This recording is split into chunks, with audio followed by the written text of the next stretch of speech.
queridos irmãos, a paz do Senhor, dando continuidade à série de mensagens que nós propusemos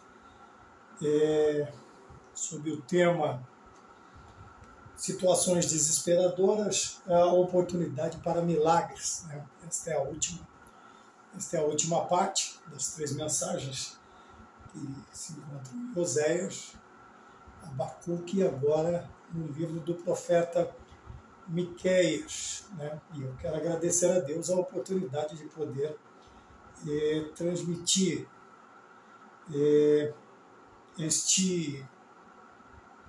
estes acontecimentos que Deus colocou em meu coração para que nós pudéssemos compartilhar, para que nós pudéssemos aprender junto.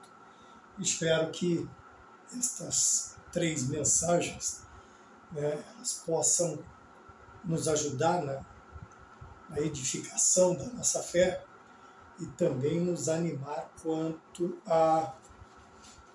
ao proclamar o Evangelho, né, que é a missão primária da igreja, justamente a evangelização. Então, vamos lá. Muito obrigado, que Deus abençoe e que seja uma bênção para as nossas vidas. No livro de Oséias, nós vimos 2 situações desesperadoras que Deus transforma em locais de bênção. Em Abacuque, nós vemos a tranquilidade do profeta, do homem de Deus, para que, na espera deste milagre, na espera desta providência de Deus, e agora nós veremos as consequências, vamos dizer assim, das situações desesperadoras, as consequências diretas na vida do cristão, na vida da comunidade, na vida da igreja, também seus significados, né? Vamos ver no livro do profeta Ageu, no capítulo 2, o versículo de número 19, e nós aprenderemos quais as consequências da ausência de determinadas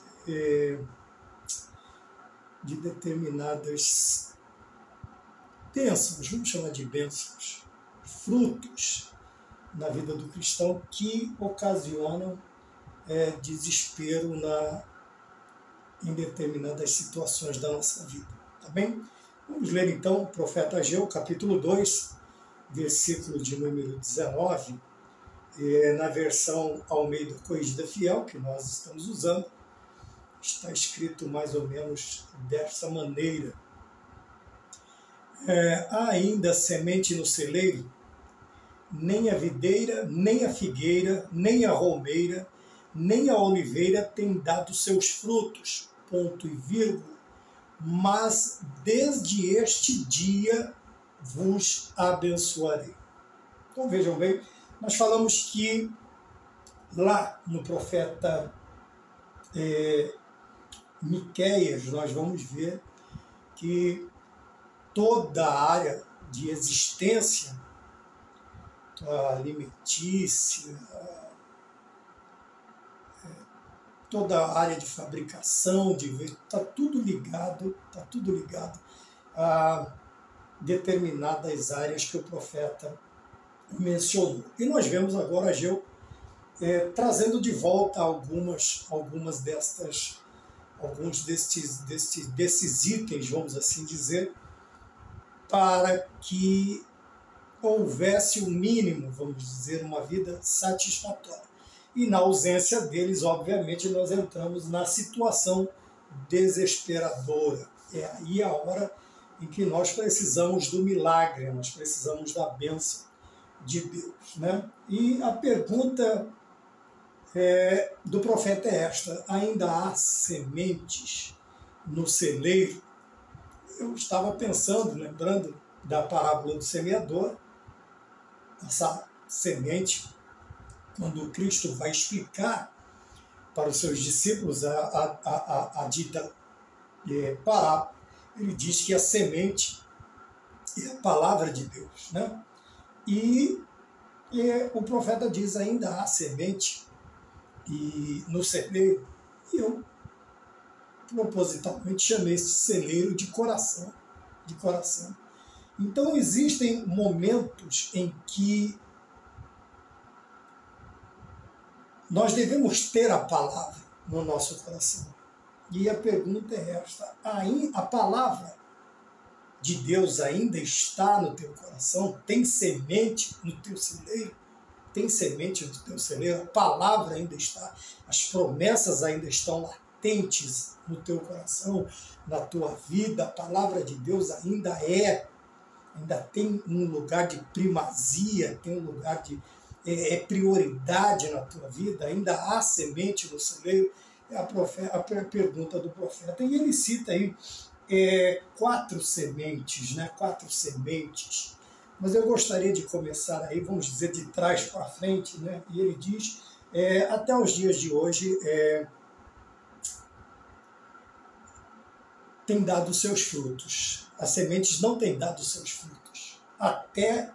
Desde este dia, né? Aí vem um ponto, uma vírgula, mas, contudo, porém, entretanto, desde este dia, quer dizer, o dia do Senhor, o dia que Deus preparou para mudar a situação, ele diz, vos abençoarei, vos abençoarei. Vejam bem, momentos difíceis, situações desesperadoras, nós vamos ver aqui nesses quatro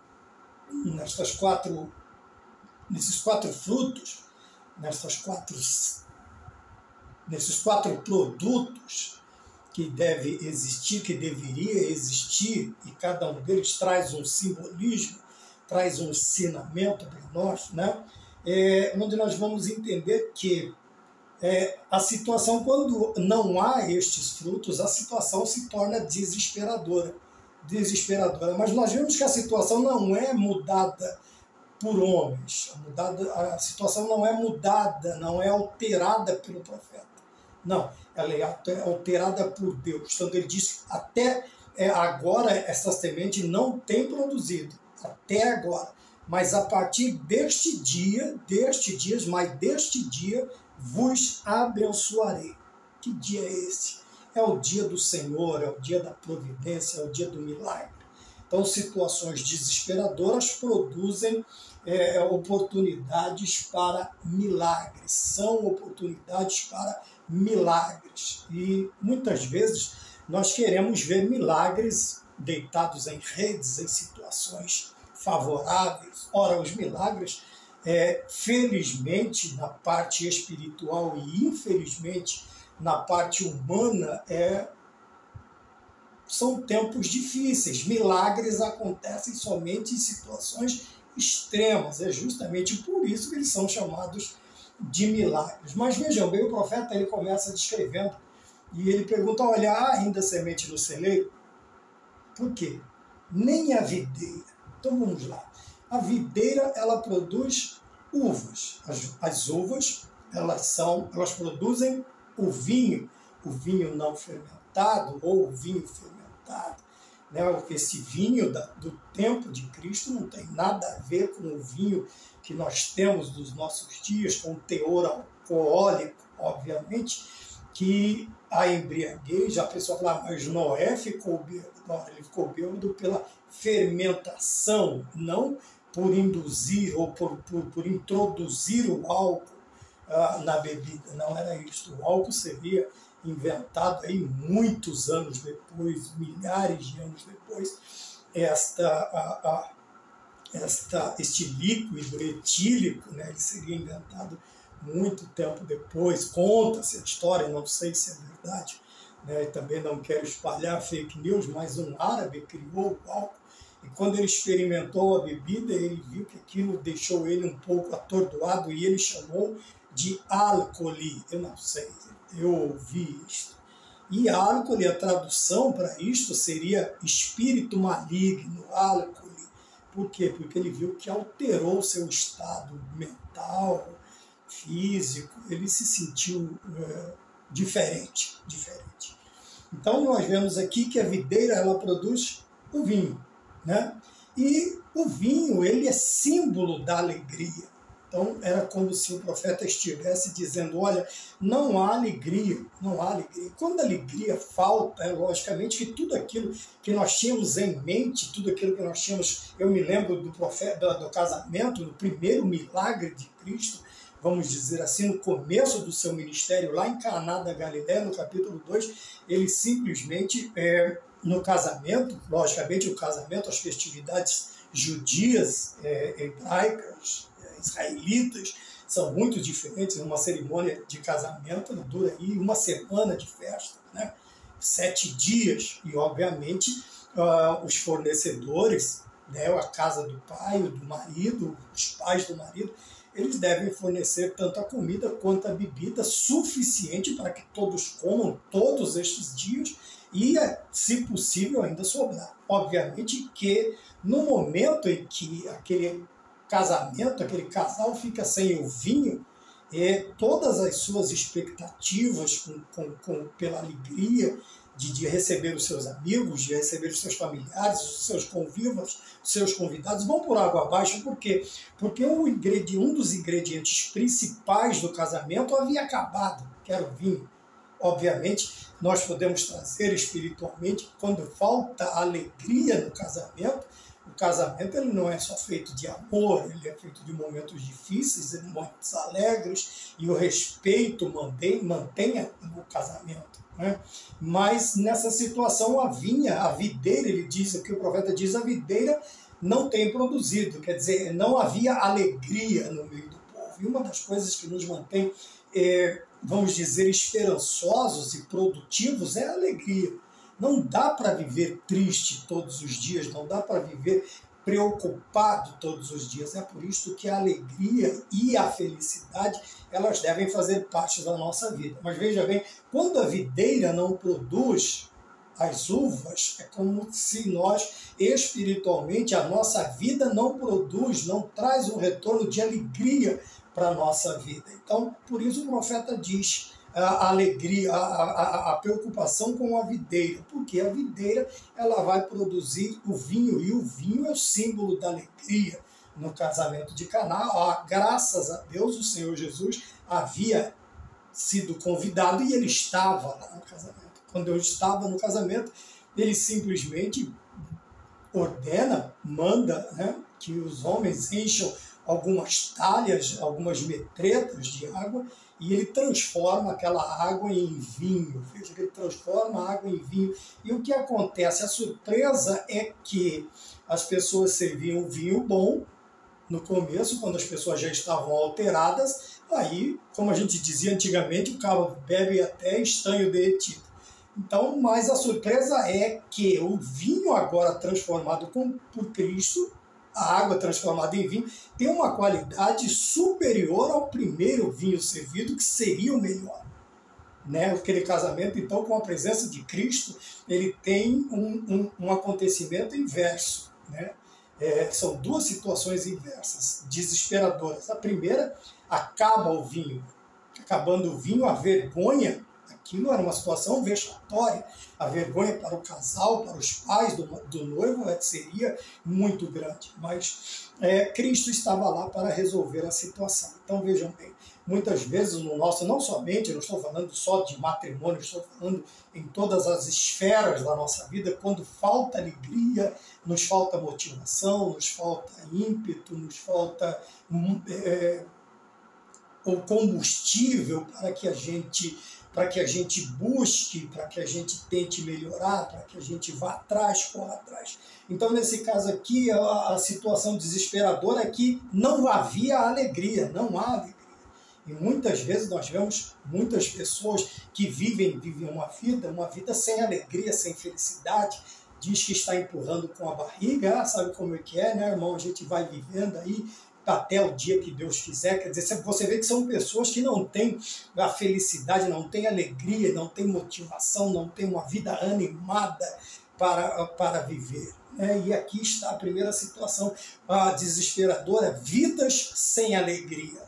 sem alegria. E a alegria, ela não é fornecida por bens materiais, a alegria não é fornecida por bens financeiros, né? Pelo papel moeda, pela vil moeda, como dizem aí fora. Não. Hoje tem muita piada, muita brincadeira quanto ao ditado que o dinheiro não traz felicidade, mas manda buscar nenhuma e nem outra situação. Para o cristão, a verdadeira alegria é você ter a presença, como no casamento de Caná, a presença de Jesus Cristo na sua vida. É Ele que vai transformar os momentos, o milagre da alegria, em situações desesperadoras. Então, a videira, a uva, o vinho vai continuar sendo produzido miraculosamente por Cristo na nossa vida, espiritualmente falando, e fazendo o milagre acontecer. Quer dizer, situações que deveriam nos colocar para baixo, nos deixar para baixo, nos desanimar, né, nos prostrar, essa situação ela é modificada. Ainda que na sua estrutura ela não seja modificada, mas a presença de Cristo me dá a motivação para me manter numa situação desesperadora e à espera de um milagre. Agora eu lembrei de um filme, né? À espera de que algo bom aconteça naquela situação. A segunda semente que o profeta fala, ele fala da figueira. Quando nós olhamos para a figueira, nós vemos que num evento com Isaías e Ezequias doente, o rei Ezequias, o Senhor manda uma mensagem para Ezequias e diz para ele que ele consertasse, arrumasse a sua casa, porque ele morreria, né? Mas aquele homem, ele tinha um determinado crédito na presença de Deus. Ele vira para a parede, ele chora, e ele pede a Deus que se lembre que por um período ele foi fiel. E Deus não é infiel, Deus não é injusto, ele vai se lembrar sempre dos nossos feitios, dos nossos feitos, das nossas obras, e ele dá uma ordem a Isaías que volte e fale para Ezequias, olha, o relógio de acaso ele vai retroceder 15 graus, era o relógio de sol, e eu darei a ele mais 15 anos de vida. Mais 15 anos. E Isaías volta, mas antes de ir embora, Deus fala também para ele, ó, você vai pegar o figo, ou Isaías fala, pegue figos e faça uma pasta de figos, né? E coloque sobre a ferida, né? Faça um unguento, uma pasta e coloque ali sobre a ferida de Ezequias. Vejam bem, então quando fala de figo, fala de cura. Então a primeira ausência na vida da pessoa que está vivendo uma situação desesperadora é que não há alegria. O segundo fala de remédio, de cura, né? E muitas vezes, irmãos, nós vemos pessoas aí extremamente doentes espiritualmente, não está doente na carne, mas está doente na alma, está doente no espírito, está doente na psique e não vê razões. Por quê? Porque a figueira não está produzindo na vida dele, ele não tem a cura, ele não tem como se manter. E nós sabemos que a cura, ela vem mediante o quê? Ou, humanamente falando, ela vem mediante a medicamentos, a medicações, e espiritualmente ela vem o quê? Através e em meu nome, que ele diz, Jesus Cristo diz, curarão os enfermos. Então vejam bem, a primeira, a presença de Deus, a segunda, o nome do Senhor Jesus Cristo cura enfermidades. Então veja que quando falta a figueira, a situação desesperadora na ausência do figo é o quê? Simbolicamente falando, falta remédio. Se falta remédio, falta cura. E quantas pessoas precisam ser curadas na alma, ser curadas no espírito, seja uma ferida feita pelos embates da vida, seja ferida feita por decepções humanas, por decepções financeiras. Há N motivos que podem trazer uma ferida, uma doença espiritual, vamos dizer assim, uma enfermidade na alma, um abatimento, uma procrastinação, o crente fica down, vai lá embaixo, vai lá para baixo, está bem para baixo, né? Tem o costume de dizer aí. É onde as doenças psicossomáticas, eles dizem, começam a aparecer. Por quê? Porque a pessoa está doente na alma, está doente no psique, está doente no seu ser, no homem interior. Não é? Às vezes a aparência, né? A força está lá bem robusto, corado, tudo, mas a alma está doente e não consegue produzir. Por quê?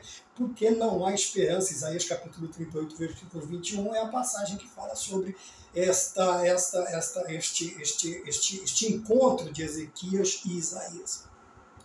E o Senhor dá mais 15 anos de vida para Ezequias, para que ele continue, porque ele chora virado para a parede. Então, veja, a figueira, ela simboliza vamos colocar aqui, quem simboliza a cura. Então, situações desesperadoras é quando não há cura, quando não há uma restauração, uma regeneração, uma transformação na vida do cristão. É a hora que precisa de milagres, é a hora que precisa de uma intervenção miraculosa, poderosa, inexplicável de Yahvé, do Senhor, na vida do cristão, na vida do crente que está na presença de Deus. Ora, veja bem, são situações que todos os crentes estão aí, vamos dizer assim, não estão isentos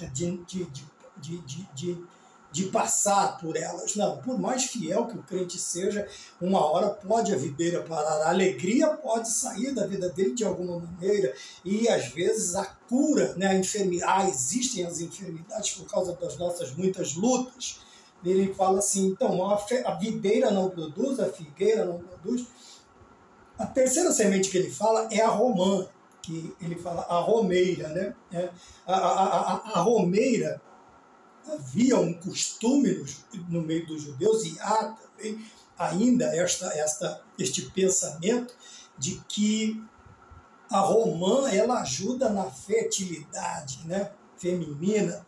Então, quando no Antigo Testamento, um dos presentes, uma das frutas que era dada às mulheres, nós temos os nossos aqui também, os nossos costumes, as nossas tradições, alguns podem chamar de como é que se diz? Eu vou lembrar, daqui a pouco eu falo.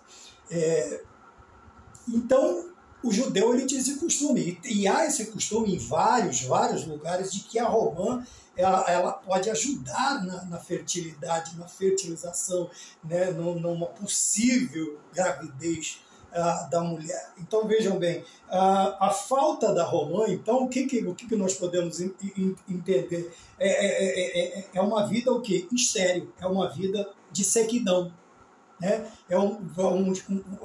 A esterilidade.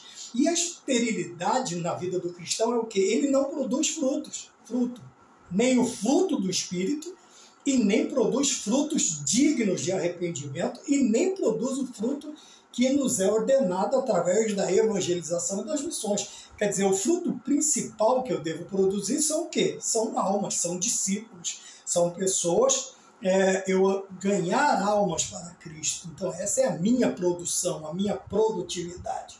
Mas quando a romeira, a romã, ela não produz, o crente se torna um crente estéril, não produz de jeito nenhum, ele nem produz o fruto do Espírito, ele não produz frutos dignos de arrependimento e não produz o fruto principal que nós devemos produzir, que é o ganhar almas, é o multiplicar, é o gerar filhos espirituais. Como disse Paulo, eu sinto dores de parto por causa de vocês, as dores do parto.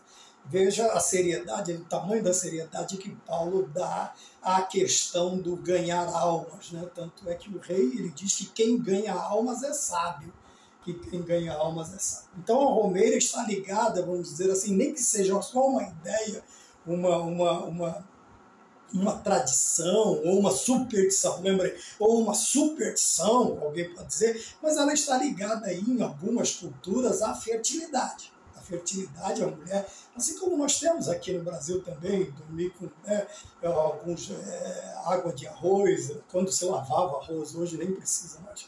Né? Me lembro quantas vezes a filha da minha mãe lavava 1, 2, 3 vezes o arroz, né? E pegava havia uma superstição, uma tradição que desse água do arroz para a criança, ela falaria mais rápida, e aquela coisa. Tem uma infinidade de coisas. Mas o que eu quero dizer aqui é que o profeta diz, olha, a romeira não produz. Quer dizer, se a romeira não produz romã, vocês se tornam inférteis, vocês se tornam estéreis. Né? E vocês não produzem aquilo que vocês deveriam. O Senhor Jesus nos chamou para produzir frutos, para que vades e deis frutos. Vocês não escolheram a mim, o Senhor diz no Evangelho de João, vocês não escolheram a mim, eu escolhi a vós, para que vades e deis fruto, e o vosso fruto permaneça para sempre, a fim de tudo que pedides ao Pai em meu nome, vos seja feito, vos seja concedido. Então vejam bem, a finalidade do nosso chamamento é produzir fruto, para que vades e deis frutos. Mas aqui o crente que a romeira não produz, ele se torna um crente estéril. Então vamos trazer aqui para a parte espiritual. Quando falta a romã, quando falta a romeira, não produz na minha vida, eu me torno um crente estéril, um crente infértil, um crente seco. E eu não consigo produzir, eu não consigo gerar, eu não consigo, vamos dizer, procriar, eu não consigo, espiritualmente falando, eu não vou conseguir gerar filhos espirituais, eu não vou conseguir gerar filhos, almas salvas para Deus. É uma situação difícil. A outra, ele diz assim, a oliveira. Essa ausência é a pior, de todas é a pior que tem, porque todos nós sabemos que a oliveira produz a oliva, que é extraído do quê? O azeite de oliva é extraído de azeitonas. Então, produz azeitonas, a azeitona produz o azeite, e uma das figuras do azeite é o quê? É o Espírito Santo. Agora, veja bem, você não tem alegria, você não tem cura, você não é fértil. Por quê? Porque a oliveira não está dando azeitonas para eu extrair o azeite. Ora, o azeite, ele é símbolo do Espírito Santo. Lógico que ele tem outras, vamos dizer assim,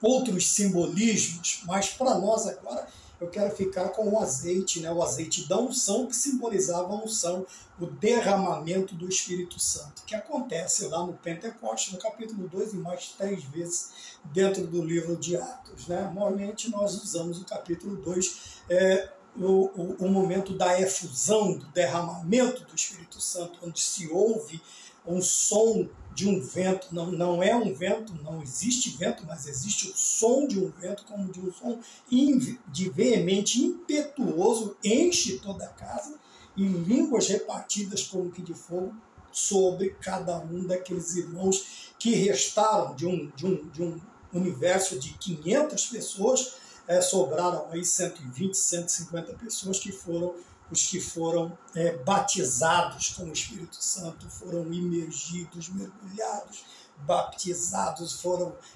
receberam o Espírito Santo. Então vejam bem, uma situação desesperadora é quando não tem azeite na vida do crente, né? E o rei, ele diz assim, todo tempo sejam alvo as tuas vestes e nunca falte o azeite sobre a tua cabeça.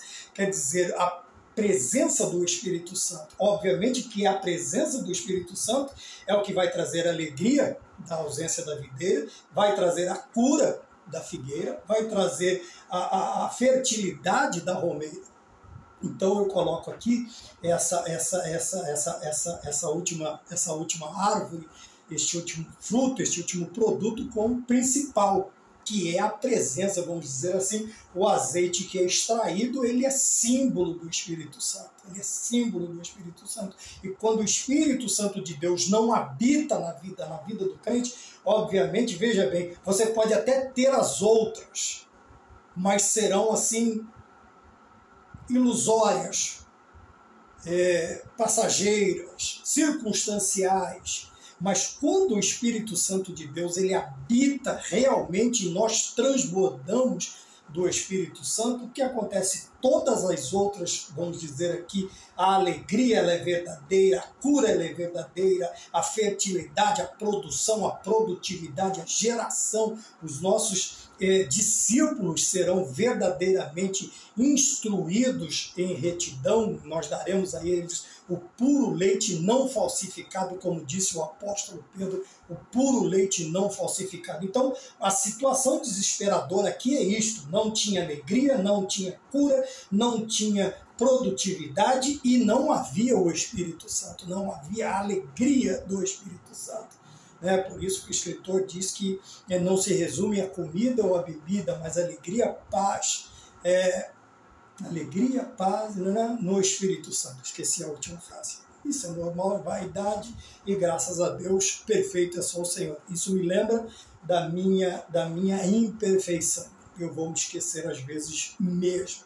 Então vejam bem, quando aqui o momento, a situação desesperadora é que, veja, não tem alegria, não tem remédio, não tem cura, não tem produção, não aumenta, não cresce, não evolui, não produz, e também o que falta? A ausência do quê? Do Espírito Santo. Quantas pessoas estão vivendo a situação desta maneira, né? Uma situação em que a vida é uma alegria circunstancial. Dependendo da situação, ele está feliz, está alegre. Dependendo da situação, a situação se inverte, a felicidade dele vai embora, ele cai num poço de tristeza, de angústia, né? As suas curas são passageiras, vamos dizer assim, aquela melhora aparente, parece aquela melhora da morte, né? Melhora e daqui a pouco já está doente novamente, né? E a presença de Deus na vida também é uma coisa assim, vamos dizer, quase que, não vou chamar de desnecessária, mas a presença de Deus não é real, né? Não é real. Dá para fazer isso? Dá, lógico que dá. Teve um rei que ficou tão feliz que ele chamou o inimigo e mostrou, e o profeta olhou para ele e disse: o que você mostrou para ele? Ele disse: eu mostrei tudo. E o exército de Israel, ele se equipava, suas couraças, seus escudos, as espadas, eram todas feitas de ouro. Tudo era feito de ouro. Então era uma coisa maravilhosa. Obviamente que quando esse inimigo vem, ele fica sabendo de tudo, sabe como entrar e como sair facilmente. Ele simplesmente leva tudo embora. O rei envergonhado, agora o que ele faz? Ele substitui tudo que era de ouro por cobre. Veja, é parecido, mas não é a mesma coisa. Começa por sua dureza, sua resistência, o seu valor, o seu brilho. Você pode polir o cobre, o bronze, ele vai chegar quase perto, né, da cor do ouro, vamos dizer assim, do dourado, mas não é. Aparece, mas não é. Então existem muitos crentes que estão assim. Ele apresenta uma alegria, só que não é alegria. Ele apresenta uma cura, só que não é a cura. Ele apresenta uma fertilidade, uma produção que, com o tempo, com o calor, vamos dizer assim, simbolicamente, simplesmente se desmancha, murcha, se esvai, né? E aquela aparente presença de Deus na vida dele é só aparência mesmo, né? Só aparência mesmo, porque o Senhor já se retirou dele, apesar de ser uma coisa bem difícil, mas não é impossível que o Espírito Santo de Deus se retirou da vida de Sansão, e ele não sabia que o Espírito Santo havia se retirado dele. Então existem muitas pessoas que hoje a aparência é uma situação desesperadora, mas ela tem uma oportunidade de milagre. Por quê? Veja, o Senhor, ele fala pelo profeta, e o profeta diz assim: até hoje não tem dado seus frutos. Tá? Quer dizer, vocês têm falta de alegria, vocês têm falta de cura, vocês têm falta de produtividade, e vocês não têm a presença do Espírito Santo. Desde este dia, vos abençoarei. Mas, ele diz aqui, né? Ao vento que passou a página, né? E ele diz assim: mas desde este dia vos abençoarei. Vos abençoarei com o quê? O dia de Deus vai te abençoar com o quê? Ora, Deus entrando automaticamente com o Espírito Santo na sua vida, eu e o Pai faremos morada nele em espírito. Então, o que acontece? Todas esses frutos que não é o fruto do Espírito Santo lá de Gálatas, é outra coisa. Esse aqui, os frutos da vida do cristão, quando Paulo diz que nós somos transformados, feitos, regenerados em uma nova criatura, obviamente, essa presença na nossa vida vai devolver a alegria, vai devolver a cura da nossa alma, né? Viveremos uma vida de alegria verdadeira. Essa alegria, ela independe, ela não depende de circunstâncias, ela é uma alegria, seja boa, seja ruim, você está alegre, você está contente. Quer dizer, a cura independente, né, seja espiritual, seja física, alguns não acreditam que o dom de curar, ou a cura ainda, mas Jesus disse lá que no nome dele nós curaríamos os enfermos, né? Alguns não acreditam, dizem que foi temporal, que é passageiro, que foi para determinado tempo. Bom, cada um acredita naquilo que ele acha que é certo.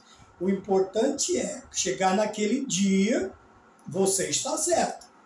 Você está certo. Se você não estiver, aí o problema é teu.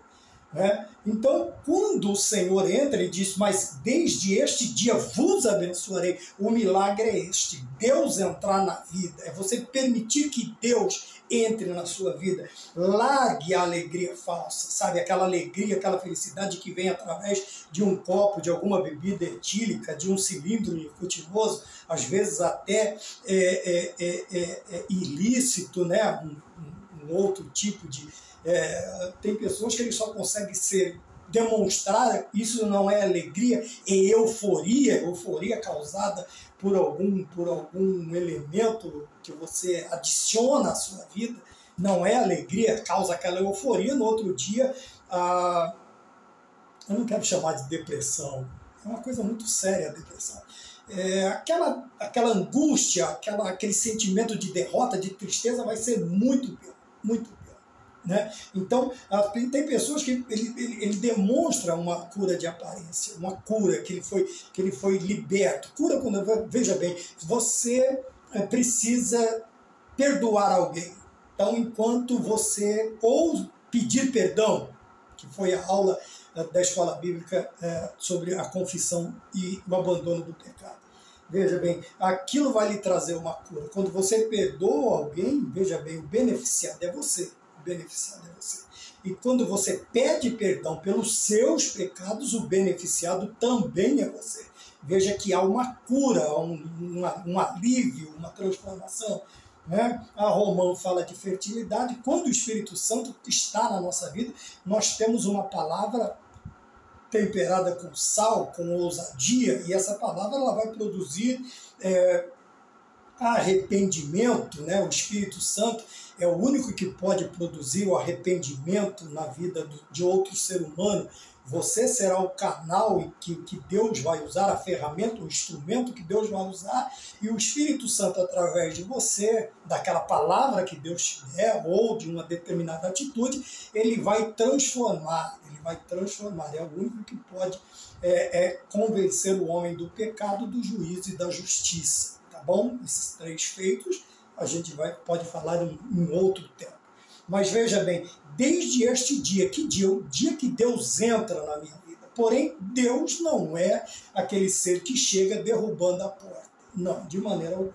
O homem, a outra linha de pensamento vai dizer que não, mas o Senhor é um Deus educado. Ele não vai simplesmente, ele está à porta e bate. O capítulo 3, se eu não me engano, do Apocalipse, ele diz, eis que estou à porta e bato. Se alguém abrir a porta, eu entrarei em sua casa, cearei com ele e ele comigo. Então veja bem, se alguém ouvir, ele vai bater a porta, ele vai te chamar, ele vai te convocar, e se você abrir a porta, alguns têm uma denominação que eu respeito bastante também, tá? Mas tem a doutrina primária e a doutrina secundária. Ele vai dizer que o chamado ele é irresistível. Outra linha, eu não estou defendendo nenhuma e nem outra. Estou falando de linhas de pensamento. A linha de pensamento que diz que você pode querer ou não ser salvo. A outra diz que você não tem como você resistir. É o chamado irresistível. O chamado, a graça irresistível. São várias as linhas de pensamento. Mas veja bem, Deus vai bater na porta, independente se ele vai empurrar a porta, como assim, você não vai conseguir, você não pode resistir, ou você vai abrir, igual a outra linha de pensamento, a outra linha doutrinária. O importante é que ele bate a porta. Se você abrir, ele entra em sua casa, ceia. A ceia é a alimentação mais simples do dia do ser humano. A mais importante é o café da manhã. Segundo os nutricionistas, que eu também não entendo nada disso, mas segundo alguns, a alimentação, o café da manhã é a alimentação mais importante, vamos dizer assim, do dia. No almoço você pode fazer uma manutenção e à noite você dá uma reforçada ou não, porque você vai dormir, Então tem uma série de coisas aí, aqui, também não quero entrar nisso, não sou nutricionista, e não estou falando sobre alimentação agora também. Mas veja bem, o importante é que Deus bate a porta. Se você abrir, ele entra. Veja, o dia do Senhor vai chegar na sua vida. Você quer milagres? Você quer sair da situação desesperadora? Você quer ver milagres em meio à situação desesperadora que talvez eu, você, nos encontramos? Abra a porta. A hora que ele te chamar, a hora que ele bater, você simplesmente abre e diz: Senhor, pode entrar, a casa é tua. Faça igual aqueles dois caminhantes no caminho de Emaús, que eles dizem: olha, Senhor, já se faz tarde, fica aqui, pouse conosco. Né? A estrada é perigosa, é de noite, mas eles não sabiam que eles estavam convidando o Cristo ressurreto, eles não haviam ainda despertado. Tanto é que na hora do partir do pão, os olhos deles são abertos. Eles dizem: porventura não nos ardia o coração quando ele nos abria as Escrituras, quer dizer, quando ele pregava para nós. E eles reconheceram Jesus no partir do pão. Então veja que coisa interessante. Numa situação quase que ele andou o caminho inteiro, né, no partir do pão, quando o Senhor deu graça e partiu o pão, eles reconheceram Cristo. Eles falaram: não nos ardia o coração. Quantas pessoas estão vivendo assim? O coração não arde mais, a alma não pulsa mais na direção de Deus. Quer ver milagres? Quer ver a situação desesperadora ir embora? Quer ver milagres? Quer ver acontecer milagres? Abra a porta. Permita que Cristo entre. Fala para ele: fica, Senhor, já se faz tarde. Tinha um hino que dizia: tens meu coração para morar. Fazem-me morada permanente. Ajuda-me até chegar. Então veja bem, situações desesperadoras geram oportunidades de milagre. Então, se não há alegria na sua vida, a videira, se não há remédio para a sua vida, a figueira, ou não há produtividade, a sua vida é uma vida estéril, uma vida infértil, a romeira não produz. Se você não sente mais a presença de Deus, existem pessoas que, quando a gente conversa, dizem: mas irmão, eu não sinto mais aquela alegria, eu não sinto mais aquele prazer. Veja bem, extinguiu, né? A Bíblia diz que nós não devemos extinguir o Espírito Santo de Deus da nossa vida. Não podemos deixar que este nível de azeite baixe tanto a tal ponto que a gente não... Mas que nesta noite, neste dia, que Deus ele possa entrar na sua vida. Ele diz: desde este dia, ele vai te abençoar. E você vai ver milagres. A alegria vai voltar, a cura vai voltar, a produtividade vai voltar e a graça, o Espírito Santo de Deus voltará a reinar, a habitar na sua vida. Tá bom? Então está aí o final da terceira mensagem que nós falamos, né, na tríade dentro do tema. Que Deus te abençoe, Deus queira que sirva para alguma coisa na sua vida. Na minha foi um momento de bastante aprendizado. Espero que seja na sua também. Mas se você quer, como dizia a música de Matos Nascimento, quer vitória, vai gemendo, vitória, vai orando, geme e chora. Isso, agora lembra. Então veja bem, a situação desesperadora, você quer milagres? Quer. Permita que Deus entre. Desde este dia vos abençoarei. Então, deixe que Deus trabalhe na sua vida. E a Deus começar a trabalhar na sua vida, o Espírito Santo vai restaurar todas os outros frutos. Veja que não é o fruto, eu não estou falando do fruto do Espírito Santo. Outros frutos que a presença de Deus traz para a nossa vida. Alegria, cura, produtividade e também a graça de Deus, que é a presença do Espírito Santo na nossa vida. Tá bom? Que Deus te abençoe e o Senhor nos dê outras oportunidades para conversar no nome do Senhor Jesus. Amém.